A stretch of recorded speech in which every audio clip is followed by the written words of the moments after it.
Mirëmbrëma, miqtë anë televizion, mirëmbrëma, miqtë anë tokë. Sonte kam të ftuar një realisht mik timin bashkëpunëtor të dikurshëm dhe një nga të vetmit arkeologë që kemi edhe në Shqipëri. Eli, mirë se vjen. Është Elidon Sokoli, drejtori i DRTK-s. Mirë se u gjeta. Si ish koleg, po edhe si një gazetar që ke gjithmonë trashëgiminë kulturore në fokusin e emisioneve tuaja, ju falenderoj edhe një përshëndetje edhe shikuesve të televizionit tuaj. Helit, falenderoj që erdhe. Miqtë anë tokë, unë gjithmonë i them Eli sepse Elidoni është një nga të parët që ka ardhur në emision, djalë i ri fare në atë kohë, në emisionet e mia dhe ka qenë gjithmonë i gatshëm të flasim për trashëgiminë kulturore, të flasim për arkeologjinë, të flasim për gjithë parket arkeologjike, për të gjithë këto mrekullira që ka trashëgimia kulturore në Shkodër. Por për më tepër në kohën kur sigurisht isha ke DRTK-ja është quajtur në atë kohë, ishte një nga bashkëpunëtorët më të mirë të sot është drejtori i DRTK-s. Dhe në parantezë them që është gëzim për mu, që më në fund është një njeri kompetent, njeri me kontribute brenda kësaj trashëgimie dhe brenda kësaj, po themi, këtij institucioni i cili sigurisht duhet jetë në qendër vëmendjes edhe të institucioneve akoma më të larta. Elidon, më thuaj për këtë ngritjen detyrë, si e pritet. Nuk e ke pas shumë që gjithmonë ke qenë në një mënyrë tillë i thjeshtë, por erdhi momenti me sa duket, duke qenë edhe ish koleg bashkë, ti pak a shumë e di edhe tipin tim, që jam një tip më shumë sportiv i terrenit, njëri që heziton të ri në zyra, gjithkohës tjetë në inspektime, në terren. Kemi qenë bashkë, në survey, kudo. Dhe realisht edhe emërimi erdhi në një periudhë ku unë po gërmoja me misionin shqiptar-francez në rënojet e qytetit mesjetar të Sardës, projektin shqiptar-francez Lugina e Drinit në Mesjet. Pikërisht gjatë gërmimit dhe më erdhi ajo telefonata famshme që shiko që është menduar që të ingranohesh në këtë detyrë të re. Normalisht sfidë është, por ju sapo e bëtat edhe prezantimin e shkurtë, atë shkrimin personalitimin, unë pak a shumë i kam kalu të gjitha hallkat, shkallët e atij institucioni, duke filluar që nga një specialist arkeolog, më pas përgjegjës sektori, dhe kjo sfidë e re që mu vendos që nga shtatori 2025. Është një sfidë, por në të njëjtën kohë është edhe një pasurim i mëtejshëm i aftësive të çdo specialisti të fushës kur kalon një fazë të gjatë. Unë po thuaj se tashmë kam hyrë në të 21 vit në këtë profesion. E njoh atë institucion, njoh sfidat, njoh problemet, njoh stafin, është shumë e rëndësishme edhe njohja stafit edhe puna në staf. Në çdo institucion, jo vetëm të trashëgimisë kulturore, por edhe të fushave të tjera duhet të ketë një harmoni në staf dhe duhet të punohet në ekip. Bashkë me stafin, gjithmonë titullarët kanë ose suksesin ose dështimin. Sigurisht. Elidon, në vërtet nuk është se duhet lidh shumë edhe kohën time atje, por në momentin që kam ardhur atje u desh që të ndrohesh edhe në një farë mënyrë edhe sistemi. Nuk po them i gjithë sistemi, po them konfigurimi i monumenteve të kulturës edhe parkut u bashkuan të dyja. U bën punë të mira, me thënë drejtën, edhe kontrollin e bashkë kemi qenë, nuk lam rënoj dhe nuk lam, po themi, kështjellë në parqet arkeologjike të Shkodrës, Lezhës, kudo. Kemi shkuar në çdo monument. Shumë rëndësishme pra, disiplina dhe fryma që futet. Por ndërtuar një lloj sistemi i cili vinte edhe me frymën në atë kohë të një mbar kontrolli edhe si them tash edhe një ekspertize e cila kërkonte pikërisht këtë lloj bashkëpunëtorë si ju. Dhe ajo që do të dalë ke pyetja është që duhesh njohur edhe jo vetëm terreni, por duhesh njohur edhe kolektivi aty dhe njerëzit për të caktuar në vendin e punës, në vendin e duhur të punës. Tashti kanë kaluar vite që për asaj kohë dhe unë di ndryshimet që kanë ndodhur, por ju si jeni në kohën e sotme, domethënë me atë që quhet kuadër teknik ose njerëzit që cilët përbëjnë mesela në anën spektakolare, po themi të punës, asaj edhe që duket, por edhe njerëzit që mbrapa që edhe nuk duken shumë por që bëjnë punë të mëdha. Si jemi stafin Heli? Faktikisht për vetë territorin që mbulon drejt të Shkodër, duke qenë vetmja drejtori rajonale e trashëgimisë kulturore në veri, mbulon territorin e 3 qarqeve. Normal, që janë qarqe të hapura shumë. Qarku Shkodër, Lezhë dhe Kuks, qarqe që kanë edhe pjesën edhe relievit malor të Shqipërisë. Po, më relievin malor nuk mund të bëhet sa aq. Ashtu. Çka janë edhe sfida. Është Tropoja, Kuksi, Puka, Mirdita. Është sfidë për ne monitorimi i territorit. Sigurisht. Stafi, pavarësisht se mundohet të jetë i angazhuar, numri i pak kundrejt territorit që kemi e bën pak problematike edhe ndarjen e punës. Vazhdoni të jeni 20 sa veta? 22 vetë në total. 22 veti. Ne mundohemi që të bëjmë një ndarje proporcionale për të gjithë sektorët, për të gjithë specialistët, në mënyrë që asnjëri të ngarkohet më shumë se sa tjetri, por që territori kërkon një monitorim për vetë kohët që kalon vendi jonë është në një periudhë ku ka një boom të ndërtimit, ndërtimi është gjithmonë një presion. Sigurisht. Mbi trashëgiminë kulturore. Absolutisht. Njerëzit tentojnë qoftë edhe për lehtësi të ikin normave ligjore, të ndërtojnë ndoshta edhe jashtë kritereve ose duke cënuar në një farë mënyrë edhe pasurinë kulturore që kanë o në pronësi tyre ose në afërsi. Ne mundohemi që t'i kapim në moment, është goxha e vështirë, ndaj edhe këtu vlen mandej edhe zinxhiri i bashkëpunimit me të gjithë institucionet si ato të pushtetit vendor, por edhe institucionet e tjera partnerët qendrore ose në kuadrin rajonal siç jemi ne, siç mund të jenë bashkitë, ADZM-ja, inspektoratet të ndryshme, policia e shtetit, të cilat po patëm gjithmonë një koordinim, gjithmonë territori do të jetë i monitoruar në mënyrë adekuate që ti paraprim pra cënimit ose dëmtimeve të mundshme të pasurive kulturore në territor. Kjo është nga problematikat më të mëdha, ka qenë atëherë, është tash edhe do të vazhdojë edhe për vetë zhvillimin e një shoqërie si e jona.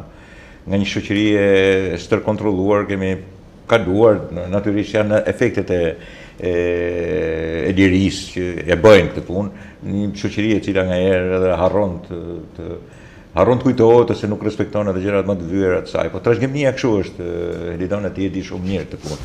Ideja është kjo që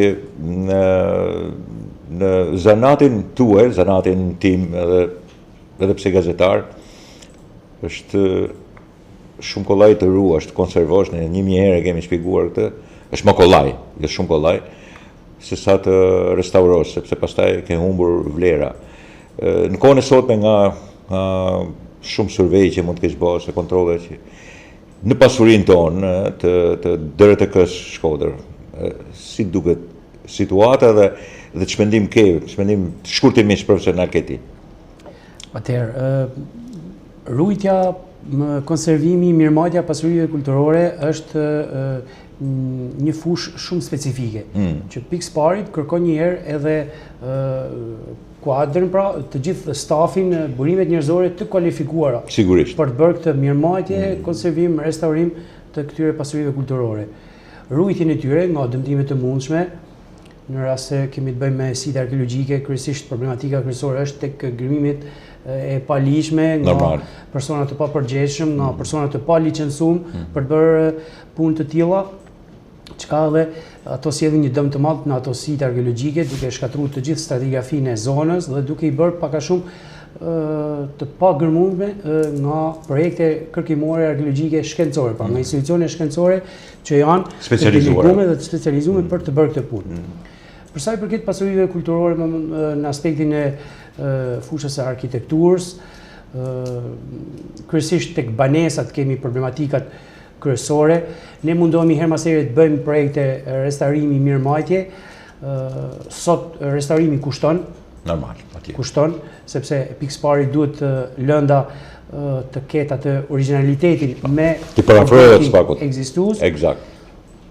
Duhen pra restauratorët e kualifikuar, por edhe subjektet, sepse siç e dini sot, do të thonë çdo gjë tenderohet nëpërmjet procedurave të prokurimit publik.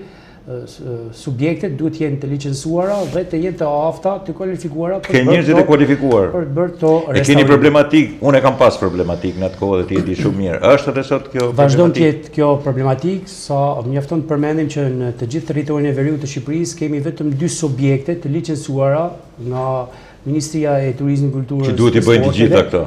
për të bërë restaurime në objekte të pasurisë kulturore. Kjo nuk do të thotë që duhet jenë patjetër nga Shkodra, mund vinë nga Tirana. Normal. Por duke qenë në Shkodër më shumë firma, më shumë subjekte, pra shoqëri të licencume, do na lehtësonte punën edhe ne në zbatimin e këtyre projekteve. Sepse është një farë pengese kjo, largësia, distanca e subjekteve që janë në Tiranë për të marrë projekte restaurimi në Shkodër. Janë gjitha kosto më pas që janë barë për atë subjekt, si transporti, akomodimi punëtorëve, pra gjitha këto hinë atë pjesën e përllogaritjes që bën çdo subjekt për të hyrë ose jo në një procedurë tenderimi. Ndërsa ne si DRTK mundohemi të bëjmë me ato fondet tona, mirëmarrje të vogla, kryesisht në ndërhyrjen në çati, dyrë dritare, ndërkate të këtyre banesave, ose edhe të këto sitet arkeologjike, kryesisht në konservimet vogla, pastrimi nga vegetacioni i ulët dhe i lartë që duhet Sigurisht që është punë e juaj. Është diçka një punë që duhet bëhet gjatë gjithë vitit. Pak a shumë këto janë tek infrastruktura mbështetëse për vizitorët, panelet informuese që kanë atë rëndësinë e tyre edhe ato, pavarësisht se duket një gjë kret ndoshta e rëndom për njerëzit. Shumë e rëndësishme, patjetër në kohën e sotme. Për vizitorët, për turistët, patjetër. Në çdo sit arkeologjik apo në çdo pasuri kulturore të ketë një tabelë shënuese që shpjegon pak historik në lidhje me atë pasuri që po vizitojnë. E kemi bërë edhe në kohë, bile ke pajisur në atë kohë, të kujtohet, dhe në kështjellën e Shkodrës. Helidon, ju merrni përsipër të bëni projekte, sot projekte të vogla në bashkëpunim me ministrinë ose me institucionin instituteve trashëgimish. Bëni projekte, çfarë target kanë? Kur e bëni këtë projekte ose si ju jepet për ta bërë këtë lloj projekte? Aktualisht ne në këto momente po bëjmë projekte të 2 banesave në Shkodër, banesës Hodo Sokoli dhe të banesës Matiju Bani, në bashkëpunim edhe me IKTK-n, Institutin Kombëtar të Trashëgimisë Kulturore në Tiranë. Po ashtu, kemi edhe një seri projekte të hartuara gjatë vitit 2025 që ne presim që t'i zbatojmë tashmë në 2026, siç është restaurimi i kapelës Trekonshë në Kalan e Drishtit, në aspektin e infrastrukturës, logjistikës së vizitorëve, një pasarel për kalimin e vizitorëve në afërsi të kalas së Lezhës, sepse për të shkuar për të kala e Lezhës kalon në një zonë arkeologjike me potencial të lartë, që është nekropoli lindor i qytetit mesatar, dhe aty ka nevojë për një pasarel që njerëzit mos të ecin mbi varre, pra mbi strukturat mortore. Edhe atë e kemi të mirë. Po vazhdojnë aty të afrohen ato shtëpiat pa leje? Jo, fatikisht u bën disa vite që ka stupu ky fenomen, ndoshta edhe nga një farë rregulli që ka vendos edhe bashkia, po themi. Jo vetëm bashkia, por i gjithë sistemi ligjzbatues i vendit, edhe me institucione si Aluizni, i cili tashmë me ligj nuk legalizon në zona A arkeologjike, dhe në zona B legalizohen vetëm pas një miratimi në KKTKM. Pra, kjo ndoshta edhe i ka frenuar një farë mënyrë të njerëzit, po bën disa vite që ne nuk e shohim të fenomen të zhvillohet në territorin e Shkodrës apo të Lezhës, me që këto 2 kala shtrihen edhe afër zonave urbane. Sigurisht. Lezhë pak a shumë që e ka brenda në qytet, pra në qendrën e qytetit. Pa diskutim.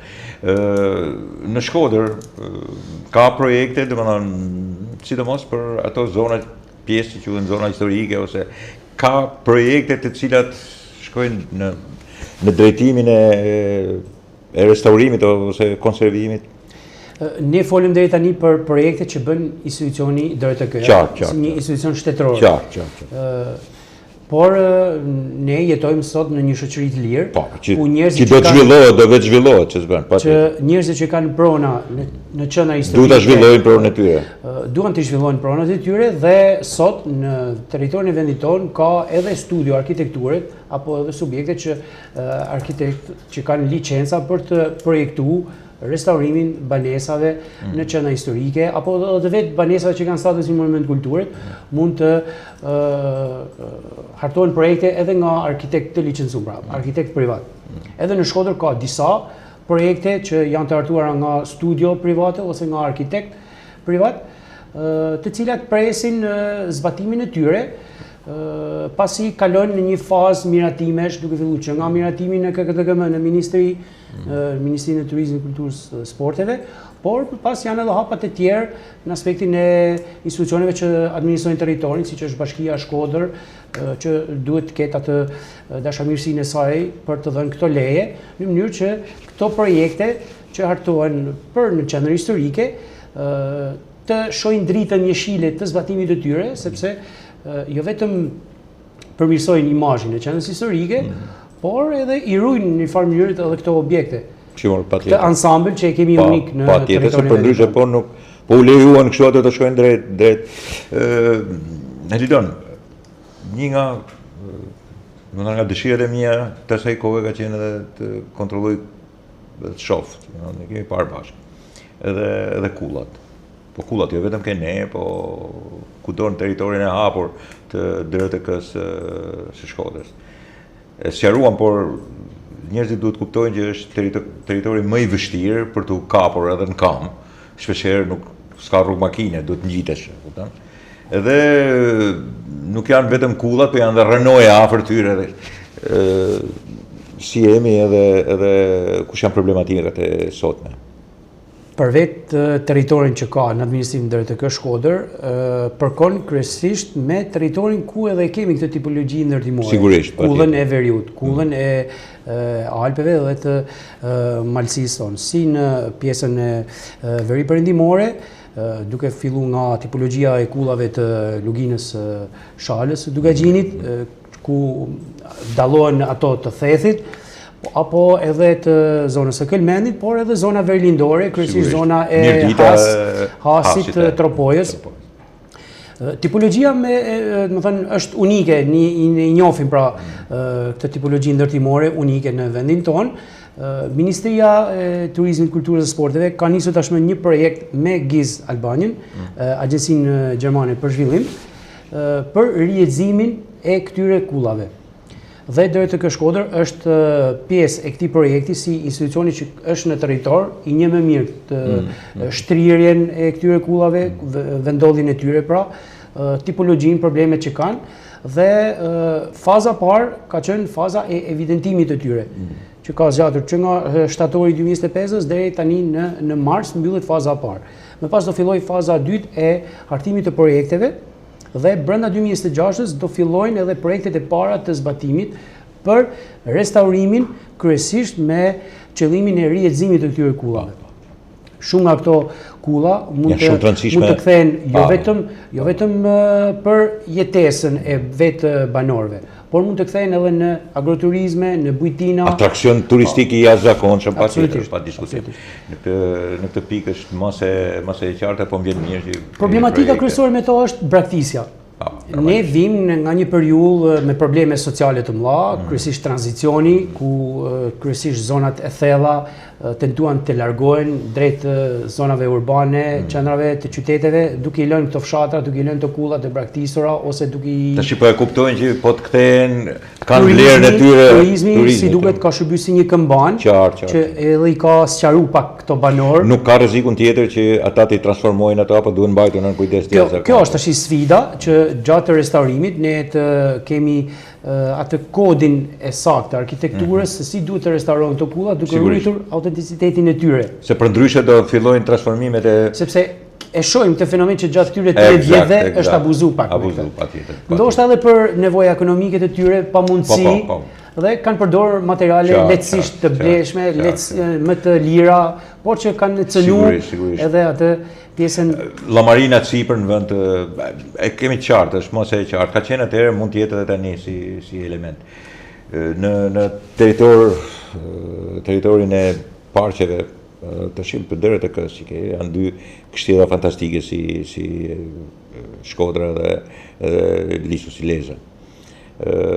Sigurisht mund të kemë problematike e tyre. E para vizitorët, e di që jeni jashtëzakonisht mirë me vizitorët edhe parku i Shkodrës është pararoj. Po a kanë problematika? Duhet të ketë projekte të cilat të marrin parasysh edhe problematikat e tyre? Ka një 3 vjeçar që kalaja e Shkodrës, duke qenë inkuadruar në territorin e Parkut Arkeologjik Shkodër, është në monumentet, në pasuritë kulturore më të vizituara në rang kombëtar. Bile unë po jap edhe një lajm për janarin, është e dyta në vend pas Muzeut Historik Kombëtar Gjergj Kastrioti në Krujë, vjen kalaja e Shkodrës. Më pas vjen kalaja e Gjirokastës, Parku Arkeologjik i Butrintit dhe Muzeu i pra, është leadership i turizmit në Berat. Pra, dëshmon që edhe ky shkurt që ka fillu, ky 10 ditë që pari i shkurtit, ka patur këtë trend. Që ka dëshmon që edhe këtë vit ne të jemi goxha mirë, të jemi pak a shumë në top listën e monumenteve më të vizituara në rang vendi kalaja e Shkodrës. Vjet numri i vizitorëve i kaloi 178.000, rreth 20% më shumë se sa në 2024. Besojmë që edhe 2026 do të ketë këtë trend, rreth 20% më shumë se sa 2025.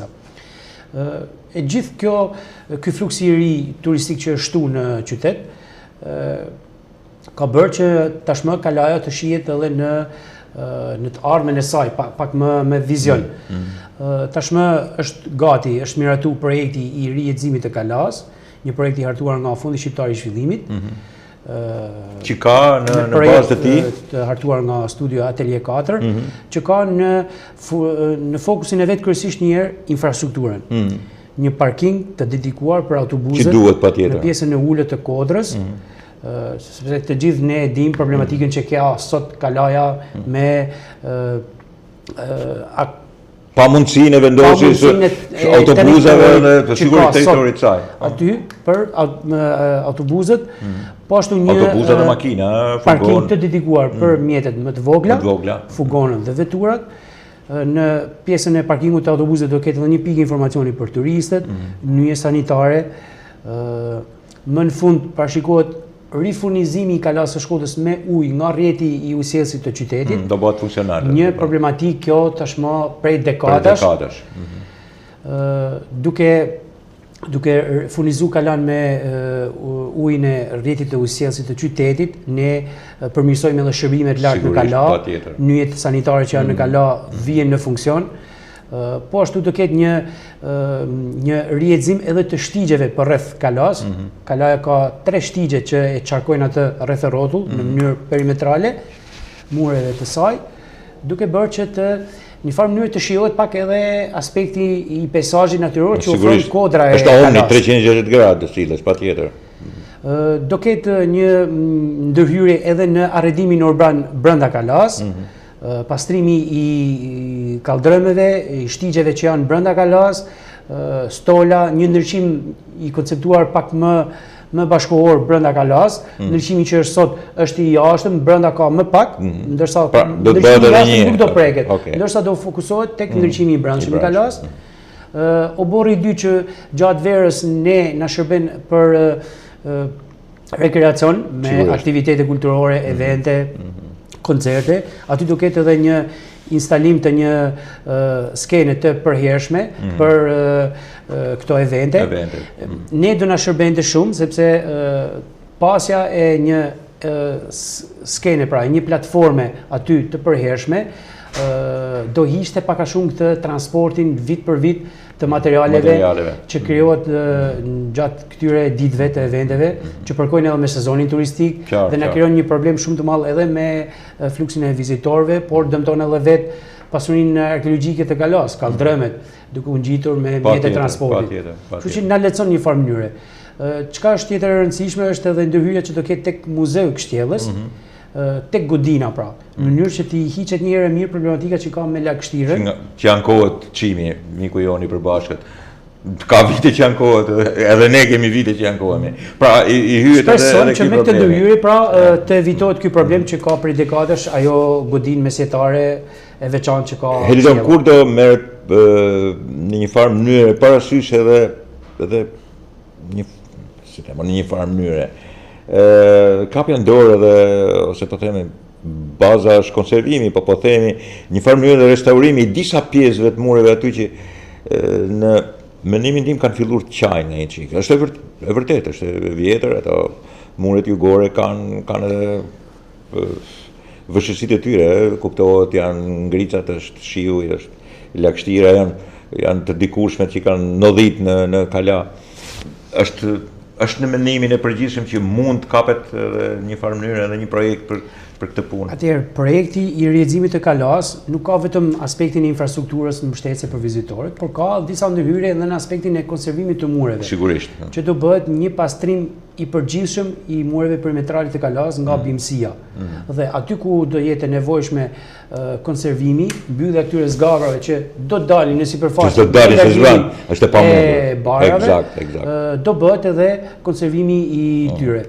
Është parapar kjo, domethënë është një zë në preventivin e zërave të punimeve që parashikon ky projekt, por fokusi, duke qenë vetë fokusi i Fondit Shqiptar të Zhvillimit kryesisht në investime në infrastrukturë, edhe fokusi i këtij projekti është lehtësimi i vizitorëve për të aksesuar Kalas. Domethënë ky nuk është një projekt që restaurimi. Është një projekt rrjedhimi, rivitalizimi të Kalas në ka nevojë për një projekt të tillë Kalaja, me siguri që absolutisht ka nevojë.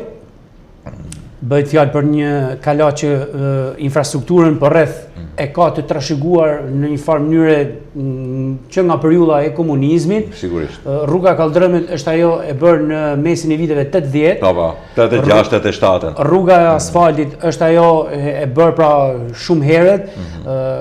Parking të dedikuar për autobuset nuk ka, parking të dedikuar për mjetet e vogla ka një parking të vogël në pjesën e sipërme, i cili është shumë i reduktuar dhe më tepër aty më tepër ndodh ditë të dileve të shtuna, po edhe ditë tjera ndodh konfuzion se sa pikërisht para kjo do zgjidhte shumë problematika që kemi ne kryesisht gjatë sezonit të lartë të vizitueshmërisë. Problematika për Kështjellën e Lezhës apo nuk? Problematika për Kështjellën e Lezhës, nëse folëm për numër rekord vizitorësh për Kalan e Shkodrës, aty është problematika. Kemi tani një anë tjetër të medaljes me Kalan e Lezhës. Aty besoj shkojnë ke Skënderbeu dhe nuk njitet sipër. Për vetë problematikën që ka me aksesin Kalan e Lezhës, ka një rrugë e cila nuk është e mundur të aksesohet nga autobuset dhe nga grupet e mëdha të turistëve. Duke u lënë furgonet mund të shkojnë, po autobuset më nuk marrin ktesën. Vetëm furgonet e përmasave të vogla. Furgonet për mbi 12 vende e kanë të pamundur për vetë mënyrën se si është projektuar rruga që lidh Kalan me pjesën e ulët të qytetit, në lagjen Skënderbek, në afërsitë e memorialit, çka e bën të penalizohet Kalaja nga fluksi masiv i turistëve, sepse Lezhë ka një fluks të lartë turistësh kryesisht gjatë sezonit veror. Sigurisht. Potencialisht është vizitori nga Kosova për shkak të afërsisë me Shëngjinin, por që ngelet tek ajo domethënë aksesi me vetura të vogla familjar, çka edhe dëshmon edhe numri i vogël i vizitorëve në krahasim me Kalan e Shkodrës. Ne kemi bërë një propozim në Bashkisë Lezhë për një opsion të dytë nga lagja Spital, ku Bashkia Lezhë ka investuar deri në një farë vendi për rrugën, për të bërë një kalim. Dhe të shihet mundësia e zgjatimit për ta lidhur me parkingun e Kështjellës së Lezhës, ka do sillte ndoshta edhe një fluks më të lartë të vizitorëve. Të shohim tani se si do vazhdoj ky projekt, propozim që i kemi bënë në Bashkisë Lezhë, është të vjen keq sepse Lezhë, nëse flasim për një kala që ruhet goxha mirë në aspektin e shtrezimeve kryesisht të periudhës mesjetare, atë kemi në Shkodër. Ndërsa nëse flasim për një qytet ku muret e fortifikimet e periudhës antike ruhen më mirë, ajo është Lezhë. Është qyteti ku të gjitha fazat antike ruhen në mënyrë të përkryer. Me disa disnivele të vogla, kryesisht për shkak edhe të zhvillimeve urbane, por ruhet në perfeksion. Sigurisht duke filluar nga poshtë derisa nitesh në mënyra se si është fortifikuar lisi antik. Dhe vizitorët kryesisht për lehtësi aksesi konsumojnë pra këtë sit arkeologjik me muret e ulta në zonën breglumore të qytetit antik të lisit, që përkon edhe me memorialin e kur ta filloni punën për të urën, po besoj, si më thanë, shmang nekropolin aty. Para sezonit veror, ne do bëjmë këto procedura tona të produimit. Aty ka qenë një urë e vogël e dikurshme, por ka qenë një urë e cila për shkak edhe të mosruajtjes së lagështirës, rreshjeve, erdhi dhe u amortizu, çka u bë e pamundur të qëndronte më. Dhe për momentin ajo është hequr për të zëvendësuar nga kjo urë e re që do bëjmë. Okej. Kalojmë pak ke profesioni juaj i vërtet edhe i njohur tashmë. Drejtori është gjithmonë drejtor, por ai duhet ta ketë një profesion të vetë, dhe ju jeni arkeolog. Për fatin tonë të mirë në Shkodër. Ashtu siç tham përpara që restauruesët janë të vështirë, njerëzit e restaurimit janë shumë të vështirë, dikur ka pasur, se prodhonin. Sot është pak e vështirë, megjithatë ky nuk është problemi i drejtorit. Ky është një problem masiv, masiv. I rëndësishëm që nuk e di si do zgjidhet, po duhet zgjidhet një farë mënyrë. Po ashtu po kemi edhe arkeolog. Sa arkeolog jeni gjithsej? Në territorin e Shkodrës, brez të ri pas viteve 90, ka student që janë profilizuar në Universitetin e Tiranës, në Fakultetin e Filologjisë, ku është edhe departamenti i arkeologjisë, por që e shohin ndoshta me shumë skepticizëm vazhdimin e këtij profesioni dhe angazhohen në punë të tjera, ndoshta që lidhen indirekt ose direkt me trashëgimin kulturor, duke punuar si guida në agjenci turistike ose edhe si punonjës të institucioneve muzeore. Por aktualisht në Shkodër, me profesionin e arkeologut aktiv pra në punë, kam ngelur vetëm unë, nëse mund të thuhet. Kështu kur paraqitesh në ministri gjithmonë kemi me kimet. Elidon, nëse ata me thënë drejtën kishin jashtëzakonisht edhe atë respekt edhe të njihnin shumë mirë për këtë punë. Ti e marr shumë me fushatat edhe me misionin francez, por edhe me polakët. Sasitë kemi që gërmojmë dhe a vazhdojmë me sukses këto dy misione, po them edhe fushata. Këto dy projekte janë ndoshta dy projektet më afatgjata që zbatohen në rajonin e Veriut. Janë dy projekte, projekti i Shkodra, projekti i misionit shqiptaro-polak, një bashkëpunim mes qendrës për studimin e antikitetit në Europën juglindore me qendrën e Universitetin e Varshavës, që drejtohet nga profesor Piotr Dyçek, drejtor pra i kësaj qendre, dhe bashkëdrejtues arkeologu Samir Shpuza, dhe si bashkëpunëtor në territor edhe drejt të Shkodër. Një projekt që ka filluar shumë herë, që ka filluar që në 2011. Me mbarimin e fazës së parë të këtij projekti në 2017 me zonën e Shkodrës, pra zonën arkeologjike të Shkodrës, pjesën e sipërme që përkon me kalam dhe pjesën e ulët në pjesën në truallin arkeologjik të Shkodrës, pra pak a shumë në zonën e bashkimit të lumeve Drin dhe Buna, por edhe në pjesën më në lindje në afërsi të xhamisë së Plumit. Ky projekt tashmë është zhvendosur rreth 10 kilometra nga Shkodra në Bushat. Kë Bushat po thonë? Ke shkolla. Ku tashmë ato dyshimet e para që kishim, hezitimet e para që kishte misioni, janë vërtetuar. Ajo është një zonë që në vitet 80 ka lënë gjurmë arkeologjike. Që në vitet 80 gjatë punimeve bujqësore të zonës, banorët, fshatarët të zonës lajmëronin qendrën që ka objekte, fragmente qeramike apo struktura varësh që dinin gjatë punimeve të tokës me plug apo me mjete bujqësore. Ka patur edhe një ekspeditë arkeologjike studimore në fillim të viteve 90, duke u zbuluar një objekt publik, ajo që njihet pak a shumë si fontana në pjesën e ulët të Kodrës së Ruplajës, aty ku ne kemi edhe identifikuar pra këtë qytet antik, ndërsa në 2018 u instalu misioni shqiptaro-polak, ku që në atë vit ne hasëm në struktura goxha të rëndësishme, duke zbuluar një nga portat e qytetit dhe fragmentet e mureve rrëthuse.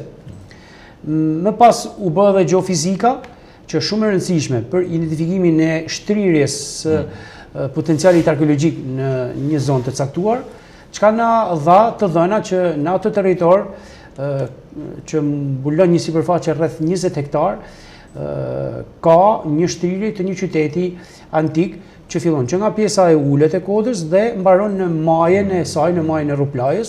Jemi rreth 118 metra lartësi, ku kemi këtë shtirje të këtij qyteti pra në atë pjesën e një relievi që formon në formën e një lugu, pikërisht ai relief i ka shërby këtyre banorëve për të ndërtuar në mënyrë të përshtatshme, edhe për të mbrojtur, por edhe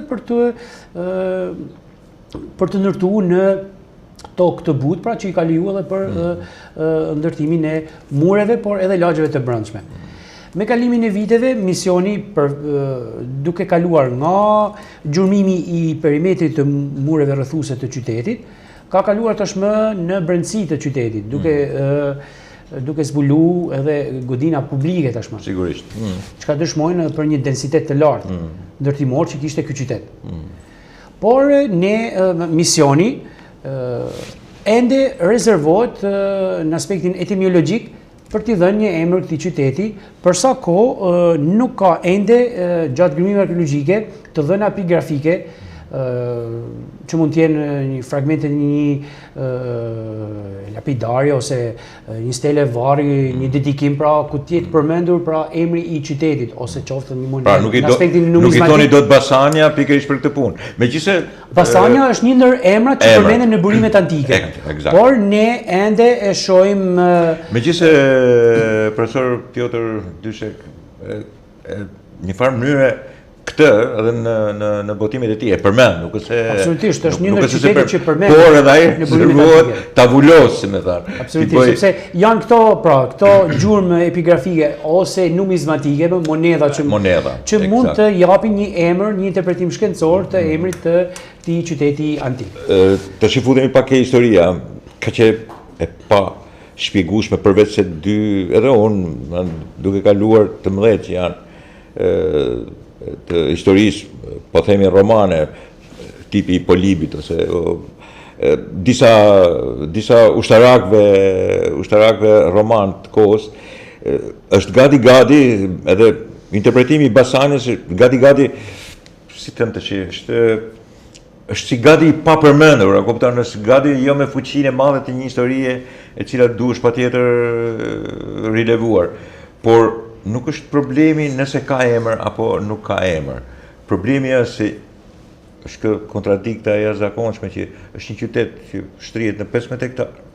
Me një mallësi kaq të jashtëzakonshme që praktikisht nuk bën sens që mos ketë emër. Domethënë kjo të trondit pak me këtë element. Një qytet i lirë pra, një qytet që e ka nisur jetën e tij aty diku nga shekullit III, delsinë e vetë ndërtimore ka rreth shekullit III të dytë dhe ka vazhduar prapë edhe në shekujt e parë të erës sonë. Arsyet e ndërprerjes së tij, jetëgjatësinë kaq të shkurtër në pak shekuj të tij, ne nuk mund ta dimë, mbase një kaos që u kriju në territor me pushtimin romak mund të jetë një ndër shkaqet që ky qytet të braktisej, ose të lihen ndoshta edhe i pa përfunduar, dhe t'i bie rëndësia vetvetiu. Sepse ai nuk përmendet më vonë, në antikitetin e vonë, apo në mesetën e hershme, qoftë në mesetën klasike, nuk përmendet, pra përmendet toponimi. Edhe gjithmonë bëhet fjala për Basanjen, bëhet fjalë që për një emër të dyshueshëm, nëse sot nuk e vërtetojmë ose nuk e pranojmë, por për këtë po flasim, se më thënë kjo është çështja. Ne dakordësojmë që ai nuk pat jetëgjatësinë e Shkodrës. Sigurisht, normalisht, patjetër. Nuk pat pra këtë përqendrim funksionesh që pat Shkodra edhe pas pushtimit Romak, por edhe përpara pushtimit Romak, duke qenë kryeqendër e shtetit i lirë. Këto qytete është pak impresionuese se si ka funksionuar ky qytet duke qenë mes dy qytete shumë të rëndësishme, siç është Lisi dhe Shkodra. Ndoshta kjo ka qenë ndoshta edhe penaliteti më i madh për të që duke qenë është shtypur nga të dy. Të rrinë gjithmonë në një qytet, ndoshta në zhvillim e sipër, por ende pa krijuar atë fizionominë e një qendre të madhe administrative, ekonomike, ushtarake, duke qenë në afërsi edhe me Shkodrën. Projekti do vazhdojë edhe për disa vite të tjera, kështu që ne besoj do arrim të nxjerrim një planimetri të plotë të këtij siti, një densë të gjithë ndërtimeve publike brenda tij, tipologjinë e këtyre ndërtimeve, në mundësinë që pretendoni ju nuk flitet kështu në arkeologji edhe në histori, po gjithsesi po flasim në sistemin tonë popullor, po themi. Është një qytet i cili sa mi banor mund të ketë pasur, sa në shtirjen e tij. Sot është vështirë pra të japim një perceptim se sa. Në raportet e sotme nuk bën kjo punë, por prandaj edhe e ceka pak më parë, domethënë nuk është e qartë nga të dhënat që ne përftojmë nga gërmimet arkeologjike, nuk është shumë e qartë situata se çfarë ka ndodhur me këtë qytet. Nëse ky qytet ka ngelur i pa përfunduar, nëse ky qytet e arriti pikun e zhvillimit të tij. Edhe pse u rrit deri në këtë pikë dhe pse mbeti pastaj, këtu është historia.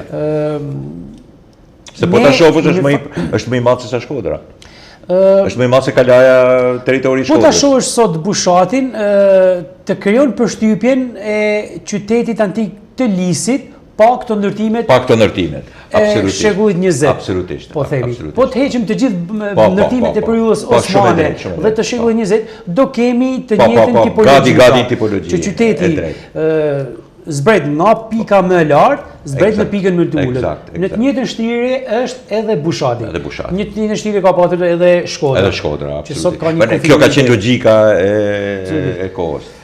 Gërmimet e tjera të Komanit edhe ku ishin tjetër? Po, është edhe një projekt shumë i rëndësishëm, projekt shqiptaro-francez, që financohet dhe drejtohet pra nga arkeologja e njohurit Levan Albani dhe CNRS Paris, Shkolla Franceze e Romës dhe një sër institucionesh të tjera partnere si Ministria e Jashtme franceze që investon pra në këtë projekt që ka nisur shumë herët edhe ky.